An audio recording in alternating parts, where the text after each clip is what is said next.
बिस्मिल्लाहिर्रहमानिर्रहीम। ये कंटेंट्स हैं abstract introduction, difference equation and its types, यानी कि डिफरेंस इक्वेशन क्या होती है और उसकी टाइप्स कितनी है, application of difference equation, difference equation कहाँ कहाँ पे अप्लाई होती हैं, किस तरह हम डिफरेंस इक्वेशन को अप्लाई करके रियल वर्ल्ड प्रॉब्लम या पॉपुलेशन ग्रोथ के प्रॉब्लम्स हम सॉल्व कर सकते हैं। Solution of the difference equation के मेथड हम देखेंगे कि डिफरेंस इक्वेशन किस तरह सॉल्व की जाती है। Difference equation as the approximation of the differential equation, इसमें हम ये देखेंगे कि डिफरेंशियल इक्वेशन को किस तरह अप्रोक्सीमेट करके हम डिफरेंस इक्वेशन में कन्वर्ट कर सकते हैं। और at the end concluding remarks. In this project, mathematical models based on the difference equation has been discussed. इसमें जो है मैथमेटिकल मॉडल्स हैं जो डिफरेंस इक्वेशन की फॉर्म में बनाए गए हैं उनको डिस्कस किया जाएगा। After the introduction of difference equation and difference equation को इंट्रोड्यूस करने के बाद including there types and solution, यानी उनकी टाइप्स और उसके सॉल्यूशन को भी इंट्रोड्यूस करवाने के बाद mathematical model representing any biological phenomena have been represented, यानी जो मैथमेटिकल मॉडल है कोई ना कोई जो बायोलॉजिकल फिनोमेना रिप्रेजेंट कर रहे हैं उनको रिप्रेजेंट किया जाएगा, उनको एक्सप्लेन किया जाएगा। These models represent the population growth in different intervals of time. ये जो मॉडल है ये पॉपुलेशन ग्रोथ को रिप्रेजेंट कर रहे हैं डिफरेंट इंटरवल ऑफ टाइम है कि वन टाइम में अगर पॉपुलेशन ये होगी तो सेकंड टाइम में कितनी होगी अप टू सो ऑन। इसी तरह the behaviour of solution of the model that also be shown graphically. तो ग्राफ के लिए हम जो डिफरेंस इक्वेशन है उसके जो सॉल्यूशन है उनको डिस्कस किया जाएगा कि ग्राफिकली उसके सॉल्यूशन किस तरह बिहेव कर रहे हैं। Difference equation are the equations which show how variable changes over discrete time intervals, यानी डिफरेंशियल इक्वेशन में जो भी हम लेते हैं वो कंटिन्यूस टाइम हम ले रहे होते हैं कि चीज़ें जो अगर कर रही होती हैं या चेंज हो रही होती हैं वो कंटिन्यूस टाइम इंटरवल में वो अगर कर रही होती हैं। लेकिन डिस्क्रीट ये जो डिफरेंस इक्वेशन है इसमें जो टाइम इंटरवल है वो डिस्क्रीट ले रहे होते हैं। डिस्क्रीट का मतलब ये है कि सर्टेन गैप्स ले रहे होते हैं उसमें, यानी कि अगर एक फिनोमेना आज अपीयर हो रहा है तो फिर एक दिन के डिफरेंस से वो कल कैसे अपीयर होगा, फिर उसके अगले दिन कैसे अपीयर होगा, या अभी अपीयर हो रहा है फिर एक घंटे बाद फिर कैसे अपीयर होगा, फिर उसके बाद दूसरे घंटे बाद कैसे अपीयर होगा। इनके दरमियान में हम कोई चीज़ नहीं डिस्कस करते, लेकिन जो कंटिन्यूस जो डिफरेंशियल इक्वेशन होते हैं वो कंटिन्यूटी बता रहे होते हैं और कंटिन्यूसली हम उनको डिस्कस कर रहे होते हैं। Difference equation are used in various fields including mathematics, physics, economics and biology, or modeling phenomena that evolve in discrete steps, यानी कि जो जिनमें डिस्क्रीट स्टेप्स यूज होते हैं, डिस्क्रीट टाइम इंटरवल यूज होते हैं, उसमें ये डिफरेंस इक्वेशन यूज की जाती हैं। सच एज पॉपुलेशन ग्रोथ में ये यूज की जाती है। The spread of the disease की स्प्रेड में इसको यूज करते हैं। और chemical reactions within cells, और सेल के दरमियान जो भी केमिकल रिएक्शंस अपीयर हो रहे होते हैं उनको डिफरेंस इक्वेशन की फॉर्म में रिप्रेजेंट किया जाता है। In difference equation time is typically represented at discrete time steps. Difference equation में जो टाइम है वो डिस्क्रीट टाइम स्टेप्स लिया जाता है कि t = 1, t = 2, t = 3, यानी 1 और 2 के दरमियान हम कोई टाइम नहीं कंसिडर कर रहे होते। This means that the state of the biological system is updated at specific intervals, यानी जो बायोलॉजिकल सिस्टम की कोई स्टेट है वो स्पेसिफिक इंटरवल से अपडेट की जाती है, सच एज डेली, मंथली या yearly, depending on the context. यानी या तो वो जो बायोलॉजिकल सिस्टम है उसका जो फिनोमेना अपीयर हो रहा है उसको या तो हम डेली डिस्कस कर रहे होते हैं, मंथली डिस्कस कर रहे होते हैं या ईयरली डिस्कस कर रहे होते हैं। ये डिपेंड करता है कि हम किस तरह उसको डिस्कस कर रहे हैं। Difference equations offer recursive in nature. Recursive निकला है रिकर्शन रिलेशन से, यानी कि मोस्टली जो डिफरेंस इक्वेशन है वो रिकर्सिव रिलेशन को सेटिस्फाई करती है, where the value of a variable at a given time step depends on its value at previous time steps। Recursive का मतलब यह है, रिकर्शन रिलेशन यही होता है कि जब हम अगली वैल्यू निकालते हैं तो उससे जो पहले वाली वैल्यू है वो यूज करते हैं। तो इसी तरह यहाँ पे भी जो टाइम स्टेप है, जो करंट टाइम स्टेप है वो प्रीवियस टाइम स्टेप के पे डिपेंड कर रहा होता है। जो प्रीवियस टाइम स्टेप पे जो वैल्यू होती है वो हम करंट में यूज करते हैं, फिर उसके बाद उससे नेक्स्ट जब वैल्यू कैलकुलेट करते हैं तो फिर वो जो प्रीवियस वैल्यू होती है वो उसको यूज कर रहे होते हैं। तो इस तरह मोस्टली जो डिफरेंस इक्वेशन है रिकर्सिव है in nature. This recursive structure is well suited for modeling process where the current state depends on past states such as the spread of infectious diseases। तो ये जो रिकर्सिव स्ट्रक्चर है ये बहुत ज़्यादा suit करता है जब हम एक ऐसे मॉडलिंग प्रोसेस को रिप्रेजेंट कर रहे होते हैं जिसमें जो करंट स्टेट है वो पास्ट स्टेट पे डिपेंड कर रही होती है। और स्प्रेड ऑफ डिजीजेज में कैसे पास्ट डिजीजेज में ये पास्ट पे फिनोमेना पे रिप्रेजेंट कर रही होती है। सपोज अगर हम एक कोई इन्फेक्शियस डिजीज को डिस्कस कर रहे हैं तो हम कहते हैं कि आज के दिन में सपोज हमारे पास इतने इन्फेक्शियस बंदे थे तो इससे पिछले दिन कितने थे, तो उनको कंपेयर करके फिर हम आज के या उनकी वैल्यू यूज करके किसी रिलेशन में तो आज की वैल्यू हम कैलकुलेट करते हैं। या हो सकता है ऐसा हमने एक मैथमेटिकल मॉडल बनाया हुआ हो, यानी डिफरेंस इक्वेशन एक ऐसी बनाई हुई हो जिसमें प्रीवियस टू वैल्यूज कैलकुलेट हो रही होगी, उसमें रिप्रेजेंट हो रही होगी कि अगर आज के हमने इन्फेक्शियस बंदे कैलकुलेट करने हैं तो उसके लिए हमें कल के भी इन्फेक्शियस बंदे चाहिए और उससे पिछले दिन के भी इन्फेक्शियस बंदे चाहिए। वो उसमें हम पुट करके तो आज के इन्फेक्शियस बंदे हम कैलकुलेट करेंगे। ये डिपेंड करता है कि कौन सा हम मैथमेटिकल मॉडल यूज कर रहे हैं, किस टाइप का मॉडल यूज कर रहे हैं और कैसे वो इन्फॉर्म कर रहा है हमें करंट स्टेट के बारे में, करंट इंफॉर्मेशन के बारे में। डेफिनेशन की तरफ आते हैं जी। डिफरेंस इक्वेशन की डेफिनेशन क्या है? डिफरेंस इक्वेशन को हम कैसे डिफाइन करते हैं? An equation of the form xt plus k plus a1 xt plus k minus 1 plus up to 1 a k xt is equal to bt, where t varies from 0 1 to c। यार इसको हम कह सकते हैं where t starts from 0 1 to up to 1 is called the difference equation। ये हमारे पास एक difference equation है, जनरल फॉर्म है उसकी डिफरेंस इक्वेशन की। The order of the difference equation one is provided is के प्रोवाइडेड ए के नॉट इक्वल टू 0। यानी इस डिफरेंस इक्वेशन का जो ऑर्डर है वो के ऑर्डर है। अब याद रखें कि ऑर्डर हम कैसे कैलकुलेट करते हैं कि टी में जो भी नंबर ऐड हो रहा होगा मैक्सिमम वो उस डिफरेंस इक्वेशन का ऑर्डर होगा। और एक्स टी का जो कोफिशिएंट है ये नॉन जीरो आना चाहिए। क्यों नॉन जीरो आना चाहिए? क्योंकि अगर आप सपोज आप देखें कि ए के का कोफिशिएंट ए के जो कोफिशिएंट है वो जीरो हो जाए फिर एक्स टी यहाँ पे ये मिसिंग हो जाएगा। यानी कि ये इक्वेशन स्टार्ट होगी एक्स टी प्लस 1 से।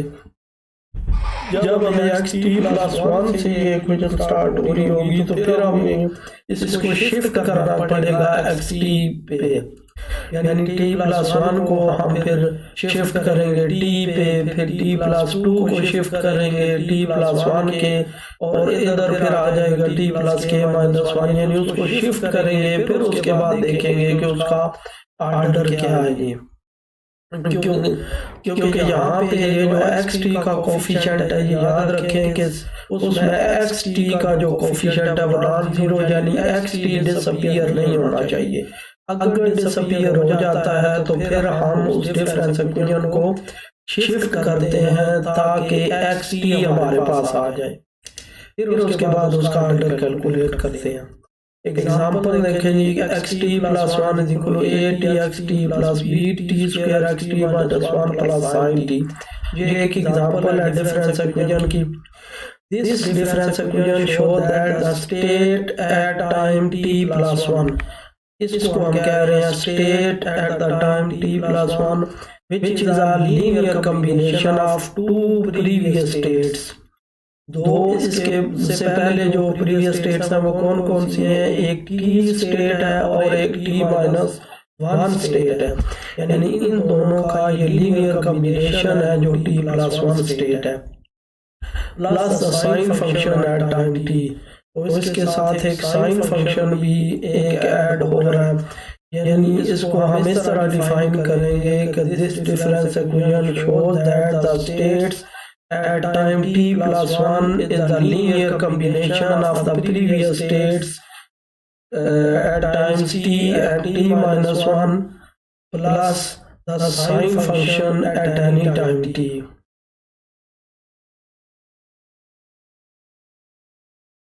उसके बाद आगे टाइप्स आ जाती है कि डिफरेंस इक्वेशन की डिफरेंट टाइप्स वो डिपेंड करता है कि उनकी फॉर्म पे किस तरह की फॉर्म दी हुई है। Consider the difference equation of the form this, ये वो जनरल फॉर्म लिखी हुई है। If a1 a2 ak minus 1 ak are constant are depend on t but do not depend on the state variable, यानी ये जितने भी कांस्टेंट्स हैं, ये जो कोफिशिएंट लिखे हुए हैं a1 a2 up to so on ak, ये या तो कांस्टेंट हूँ या डिपेंड कर रहे हो टी पे।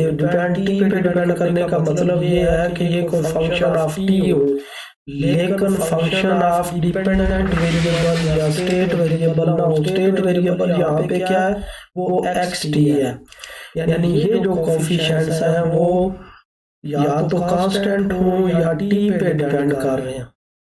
तो लेकिन स्टेट वेरिएबल पे डिपेंड ना कर रहे हो तो उसको हम कहेंगे लीनियर डिफरेंस इक्वेशन।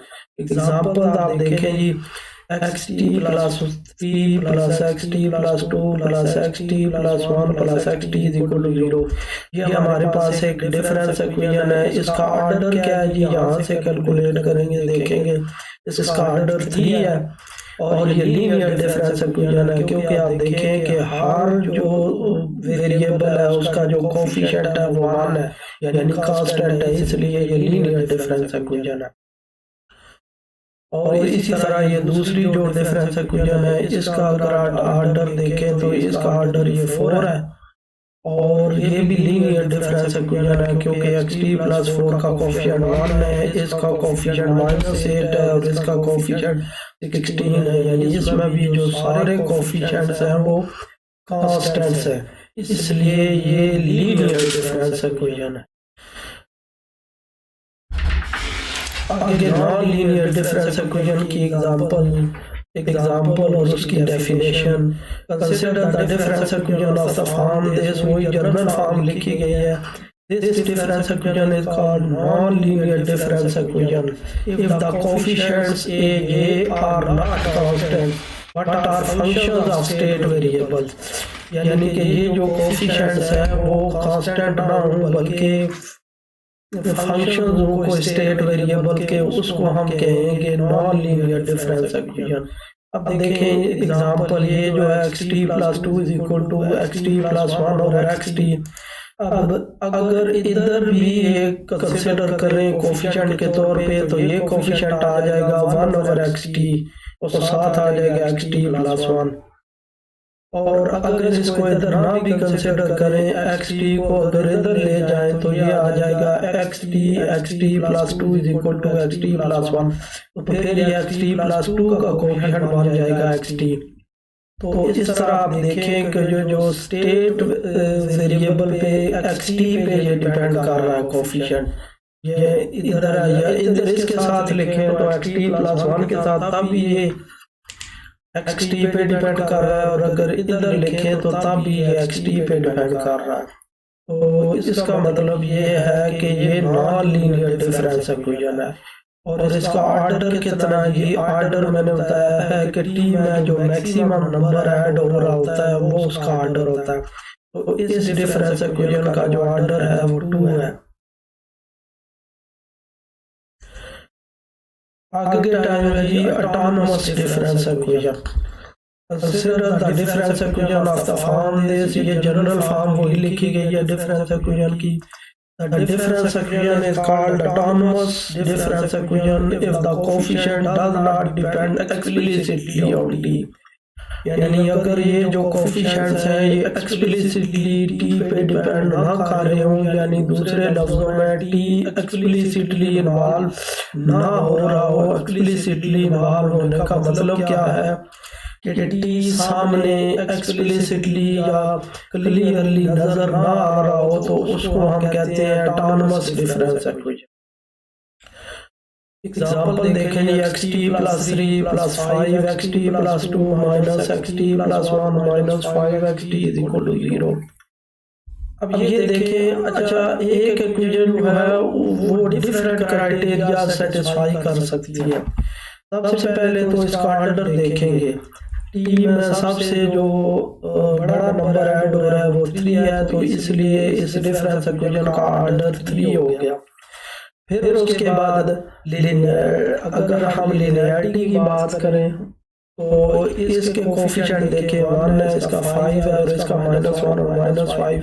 ये जो कोफिशिएंट्स हैं ये कांस्टेंट है, यानी कि in the form of state variable नहीं है, इसलिए ये लीनियर डिफरेंस इक्वेशन है। अब उसके बाद ऑटोनोमस की बात करते हैं, तो उसमें भी ये देखें कि ये जो कोफिशिएंट्स हैं, कोफिशिएंट्स में कोई जो इंडिपेंडेंट वेरिएबल है, इधर इंडिपेंडेंट वेरिएबल क्या है टी, तो टी जो है वो नहीं इन्वॉल्व हो रहा।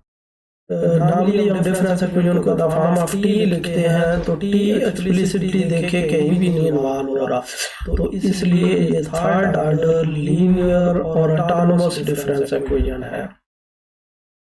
आगे नॉन ऑटोनोमस डिफरेंस इक्वेशन की बात करते हैं। Consider the difference equation of the form this difference equation is called non-autonomous difference equation। यहाँ पे non-autonomous difference equation लिखा जाएगा if the coefficients depends explicitly on t, यानी इसके कोफिशिएंट अगर explicitly t पे डिपेंड कर रहे हो तो वो non-autonomous difference equation होगी।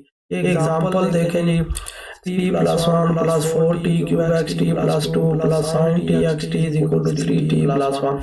अगर आप इसको देखें तो सबसे पहले अगर ऑर्डर देखें तो इसका ऑर्डर क्या है जी, इसका डिफरेंस इक्वेशन का ऑर्डर 3 है। तो उसके बाद अगर हम लिनियरिटी की बात करते हैं, लिनियरिटी की डेफिनेशन देखेंगे। लिनियरिटी की डेफिनेशन क्या होती है कि जो कोफिशिएंट्स हैं वो स्टेट वेरिएबल पे डिपेंड ना कर रहे हो। तो इसका कोफिशिएंट 1 है, इसका 4t क्यूब है, इसका sin t है, और ये आगे 3t + 1 है, यानी कोई भी जो कोफिशिएंट है वो स्टेट वेरिएबल पे डिपेंड नहीं कर रहा, इसलिए ये लीनियर है। और नॉन ऑटोनोमस है, तो किस वजह से नॉन ऑटोनोमस है कि ये जो कोफिशिएंट है वो एक्सप्लिसिटली टी पे डिपेंड कर रहे हैं, कि इधर भी ये टी इन्वॉल्व हो रहा है, sin t फंक्शन जो है इसमें भी टी इन्वॉल्व हो रहा है, इसलिए ये नॉन ऑटोनोमस डिफरेंस इक्वेशन है। तो इस तरह ये थर्ड ऑर्डर लीनियर और नॉन ऑटोनोमस डिफरेंस इक्वेशन होगी।